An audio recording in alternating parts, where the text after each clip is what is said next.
Janasena party నాయకులు royal కాని Kiran royal పత్రికా సమావేశాన్ని ఏర్పాటు చేసి తిరుపతిలో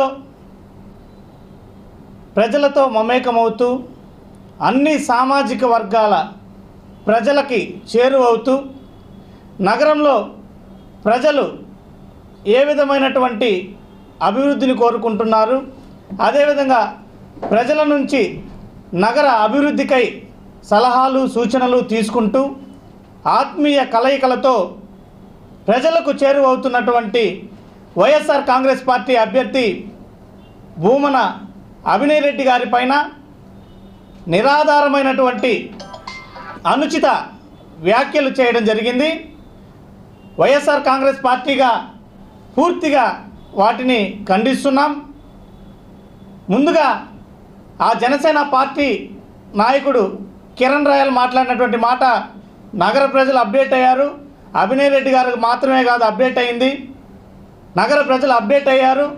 కొత్త ప్రభుత్వం ఏర్పాటు చేయడానికి తెలుగుదేశం పార్టీ జనసేన పార్టీ సిద్ధంగా ఉంది అని మాట్లాడడం జరిగింది. ముందుగా ఒక జనసేన పార్టీ నాయకుడిగా ఉండుకొని సిగ్గు లేకుండా గతంలో 2014లో ఉమ్మడిగా జనసేన పార్టీ తెలుగుదేశం పార్టీ కలిసి వెళ్ళి ఆ రోజు ప్రజలకు ఇచ్చినటువంటి వాగ్దానాలను ఏమాత్రం కూడా పట్టించుకోకుండా పూర్తిగా ఆ రోజు ఇచ్చినటువంటి మేనిఫెస్టోని చంద్రబాబు నాయుడు గాలికి వదిలేస్తే ప్రజలను నిలువున వంచి మోసం చేస్తే దానికి సమాధానం చెప్పకుండా ఆ రోజు జనసేన పార్టీ అధ్యక్షుడు పవన్ కళ్యాణ్ మొహం చాటేసి ప్రజల్లో కూడా రాలేదు. దానికి ఈ కిరణ్ రాయల్ సమాధానం చెప్పగలడా? అంతేకాకుండా 2014లో వారి భుజానెక్కి వారిని మోసింది కాకుండా తిరిగి 2019కి వచ్చేసరికి చంద్రబాబు గారు అవినీతిలో కూరుకుపోయారు. నారా లోకేష్ చేసేటువంటి అవినీతికి పైలోకంలో ఉన్నటువంటి ఎన్టీఆర్ ఆత్మ క్షోభిస్తుందని చెప్పి తీవ్ర స్థాయిలో తెలుగుదేశం పార్టీ పైన మండిపడినటువంటి పవన్ కళ్యాణ్ ఈరోజు మళ్ళీ ఏ మొహం పెట్టుకొని తెలుగుదేశం పార్టీతో జతకట్టాడో ప్రజలకి వివరణ ఇవ్వాల్సినటువంటి అవసరం ఎంతైనా ఉంది. దాని గురించి ఈ తిరుపతిలో జనసేన పార్టీ నాయకులు ఏమైనా సమాధానం చెప్పే దమ్ముందా? జనసేన పార్టీ నాయకులము జనసేన సైనికులము అని చెప్పుకుంటున్నారు. సైనికులు అనే పదాన్ని వాడుకోవడానికి అసలు మీకు ఏం అర్హత ఉందని చెప్పేసి మేము ప్రశ్నిస్తున్నాం. ఒక సైనికుడు అంటే దేశ సరిహద్దుల్లో దేశాన్ని సంరక్షిస్తూ దేశ ప్రజలకు రక్షణ కల్పిస్తూ బాధ్యతాయుతమైనటువంటి విధి నిర్వహణలో ఉండేటువంటి వ్యక్తి సైనికుడు. మీరేమంటే ఒక సైనికుడితో మిమ్మల్ని పోల్చుకుంటున్నారు. ఎక్కడ కూడా ఒక దేశ సైనికుడు ఆ దేశ జెండానే మోస్తాడు. భారతదేశ సైనికుడైతే భారతదేశ జాతీయ జెండానే మోస్తాడు. మీరు సైనికులం అని చెప్పుకుంటూ దానికి మీ పార్టీ పేరు తోకని తగిలించుకొని జనసేన సైనికులం అని చెప్పుకుంటూ మీరేమంటే తెలుగుదేశం పార్టీ మోసేటువంటి కూలీలుగా తయారైపోయినారు. మీరు చెప్పుకోవాల్సింది సైనికులని కాదు, తెలుగుదేశం పార్టీ జెండా మోసే కూలీలు అని చెప్పుకోవాలి. అలాంటి మీరు ఏమాత్రం కూడా నైతికత లేనటువంటి మీరు ఈరోజు వచ్చి పిచ్చి ప్రేరేపణలు చేస్తూ పనికి మాలినటువంటి ఎటువంటి ఆధారాలు లేనటువంటి ఆరోపణలు చేస్తూ ప్రజలను మభ్యపెట్టేటువంటి కార్యక్రమానికి తెరలేపారు. ఏ రోజైనా సైనికుడైతే భారతదేశ జెండాను వదిలేసి పాకిస్తాన్ జెండానో బంగ్లాదేశ్ జెండానో మోయడం ఎక్కడైనా చూసామా? మరి మీరు మాత్రం సైనికులు అని చెప్పుకుంటూ తెలుగుదేశం జెండాను ఒకసారి మోస్తారు, బీఎస్పీ జెండాను ఒకసారి మోస్తారు, సిపిఐ జెండాను ఒకసారి మోస్తారు, సిపిఎం జెండాను ఒకసారి మోస్తారు. ఒక జెండా కూలీలుగా ఉన్నటువంటి మీరు ప్రజాక్షేత్రంలో కనీసం ఓటు అడిగే హక్కు కూడా మీకు లేదని చెప్పేసి ఈ సందర్భంగా తెలియజేస్తున్నాం. తిరుపతి వైఎస్ఆర్ కాంగ్రెస్ పార్టీ అభ్యర్థిగా భూమన అభినయ్ రెడ్డి గారు ఎక్కడ కూడా వారి తండ్రిని చూసి వారసత్వంగా తనకు ఓటేయమని అడగలేదు. ఎక్కడ కూడా వైఎస్ఆర్ కాంగ్రెస్ పార్టీ అధికారంలో ఉంది కదా తిరిగి నాకే ఓటేయనని అడగలేదు. ఎక్కడ కూడా అధికారంలోకి రావాలి, ప్రజలను దోచుకోవాలని చెప్పేసి అక్కడ కూడా ఓటు అడగడం లేదు. గత 2.5 సంవత్సర కాలంగా తిరుపతిలో జరిగినటువంటి బృహత్తమైనటువంటి అభివృద్ధిని చూసి నగర ప్రజల ఆకాంక్షను నెరవేరుస్తూ అకుంఠిత దీక్షతో పట్టుదలతో ఎంతో గొప్పగా నగరాన్ని అభివృద్ధి చేసినటువంటి పనితనాన్ని చూసి, తన కృషిని చూసి, తన నాయకత్వ లక్షణాలను చూసి తనను ఆదరించాలని చెప్పేసి ప్రజల్లోకి వెళ్ళి ఓటు అడుగుతున్నారు. అది ఆయనకున్నటువంటి నిబద్ధత. మీరేమంటే ఏమాత్రం కూడా నైతిక విలువలు లేనటువంటి మీరు కనీసం మీ పార్టీ అధినేత ఏ విధమైనటువంటి రాజకీయ సిద్ధాంతాలతో ప్రజాక్షేత్రంలో ఉంటున్నాడో మాకైతే అర్థం కావడం లేదు. గతంలో తీవ్రమైనటువంటి ఆరోపణలు చేసింది ఆయనే. మొన్నటికి మొన్న గత 2019 ఎలక్షన్లలో నా తల్లిని దూషించినటువంటి నారా లోకేష్ని వదిలే ప్రసక్తే లేదు అని చెప్పి మాట్లాడాడు. మరొక సమావేశంలో ఆ తెలుగుదేశం పార్టీ నాయకులు మనకేదో 15-20 సీట్లు కుక్క బిస్కెట్లకు వేసినట్టు వేస్తున్నారు, మనకి కోపం రాదా అని చెప్పి నోరు చించుకున్నటువంటి మీ అధినేత.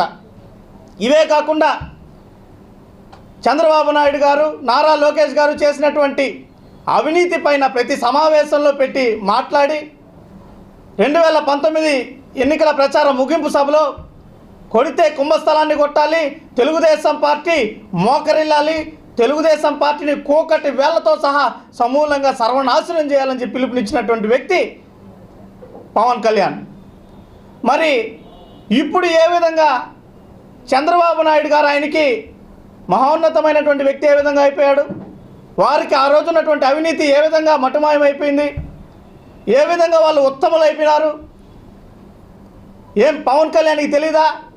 2014లో ఇచ్చినటువంటి హామీలు చంద్రబాబు నాయుడు గారు ఏవేరా పూర్తి చేశాడో అన్నీ తెలిసి కూడా కేవలం తన స్వార్థ రాజకీయ ప్రయోజనాల కోసం తనకి వచ్చే ఎలక్షన్లలో ఏ విధంగా అయినా అసెంబ్లీకి వెళ్ళాలి, ఒంటరిగా పోతే ప్రజలు ఏమాత్రం కూడా ఓట్లేసే పరిస్థితి లేదు, ఆ తెలుగుదేశం పార్టీకి వచ్చేటువంటి అరాకొర ఓట్లు, ఈ పిల్లసేనకు వచ్చేటువంటి అరాకొర ఓట్లు కలుపుకొని ఏ విధంగా అయినా అసెంబ్లీ గేట్ ఎక్కాలని చెప్పేసి తహతహలాడుతున్నటువంటి పవన్ కళ్యాణ్ ఏమాత్రం కూడా నైతిక విలువలు సిద్ధాంతాలు లేకుండా అన్నిటినీ గాలికి వదిలేసి నిర్మోహమాటంగా ప్రజలను మోసం చేస్తున్నాడు. మరోవైపు తనను నమ్మి రాజకీయంలో ఉద్ధరిస్తాడని చెప్పి బలంగా నమ్మి విశ్వసించినటువంటి కాపు సామాజిక వర్గానికి గతంలో 2014లో చంద్రబాబు నాయుడు నమ్మించి మోసం చేస్తే ఇప్పుడు పవన్ కళ్యాణ్ తడిగుడ్డతో గొంతు కోసేటువంటి కార్యక్రమానికి తెరలేపినటువంటి వ్యక్తిగా మేము అభివర్ణిస్తున్నాం. అంతేకాకుండా ఏమాత్రం కూడా ప్రజాక్షేత్రంలోకి వెళ్ళి ఓట్లు అడిగేటువంటి దమ్ము లేనటువంటి ఈ జనసేన పార్టీ నాయకులు నిరాధారమైనటువంటి ఆరోపణలు, ఆత్మీయ సమావేశాలు నిర్వహిస్తూ ప్రజలకు చేరువవుతున్న దాన్ని చూసి ఓర్వలేక సహించలేక అసూయ ద్వేషాలతో భూమన అభినయ్ రెడ్డి గారి పైన పని కట్టుకొని ఆరోపణలు చేస్తూ వారిని తప్పుగా చిత్రీకరించేటువంటి కుట్రకు తెరలేపుతున్నారు. ఈ సందర్భంగా ఆ రాయల్ కానీ కిరణ్ రాయల్కి సవాల్ విసురుతున్నాం. నిన్న అన్నాడు ఆయన సవాల్ స్వీకరించే దమ్ముందా అని.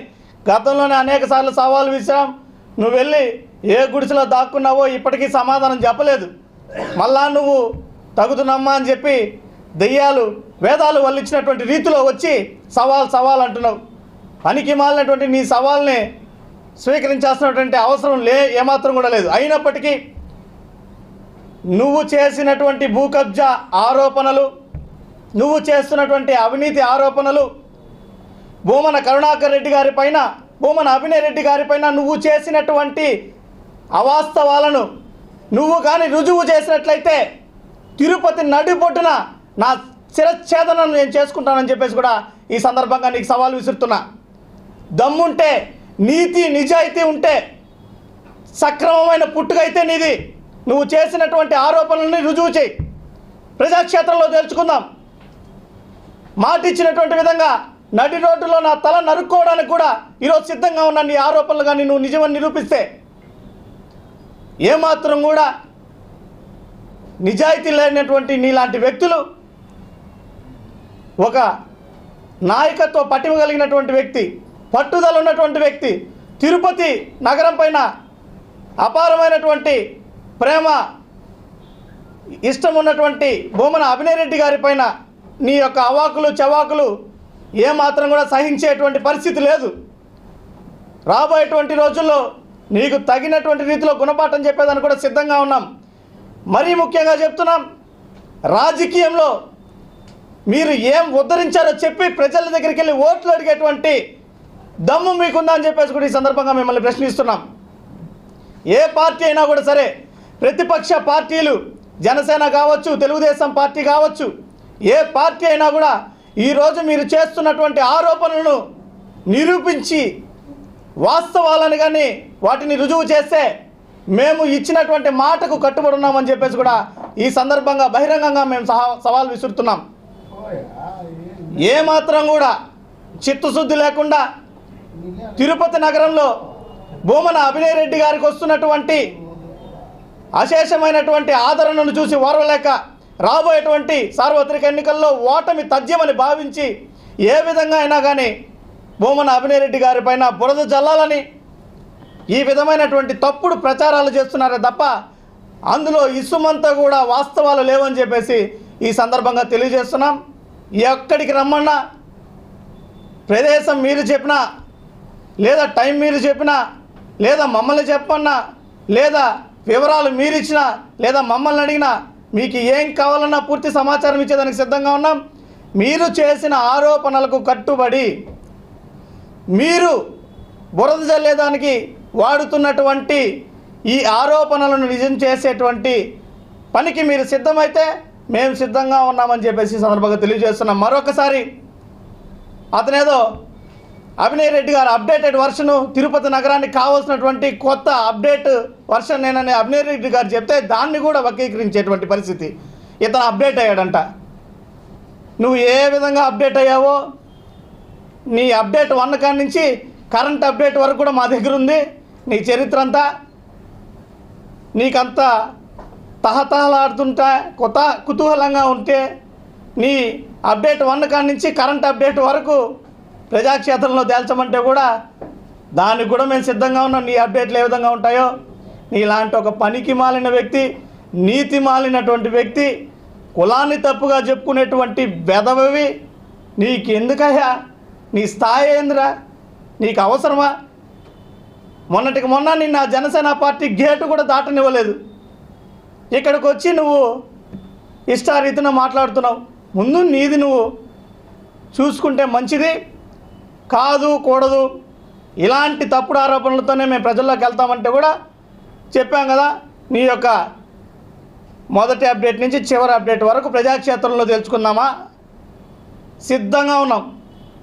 మా నాయకుడు మమ్మల్ని ఒక పద్ధతిలో క్రమశిక్షణ రీతిలో రాజకీయాలు చేయమని చెప్పేసి ఆదేశించడం వలన నీలాంటి చవటలు దద్దమ్మలు ఇష్టారీతిన ప్రేలాపనలు చేస్తున్నారు. ఒకసారి మేము మా నాయకుడి మాటలు కానీ పక్కన పెట్టినట్లయితే ఇలాగ నువ్వు ప్రెస్ మీట్ పెట్టినటువంటి మరుసటి రోజే నీ అంతటా నువ్వే స్వతహాగా తిరుపతి వదిలిపోయేటువంటి రీతిలో నీ అప్డేట్లన్నింటినీ కూడా ప్రజాక్షేత్రంలో ఉంచేదానికి మేము సిద్ధంగా ఉన్నాం. కాబట్టి మేము ఇచ్చినటువంటి సవాలు స్వీకరించి ఏ రోజు చర్చకు వస్తున్నావో తెలియజేయాలని, నీ పిలుపుకై ఎదురు చూస్తూ మేమందరం కూడా వేచి ఉన్నామని చెప్పేసి తెలియజేస్తూ సెలవు.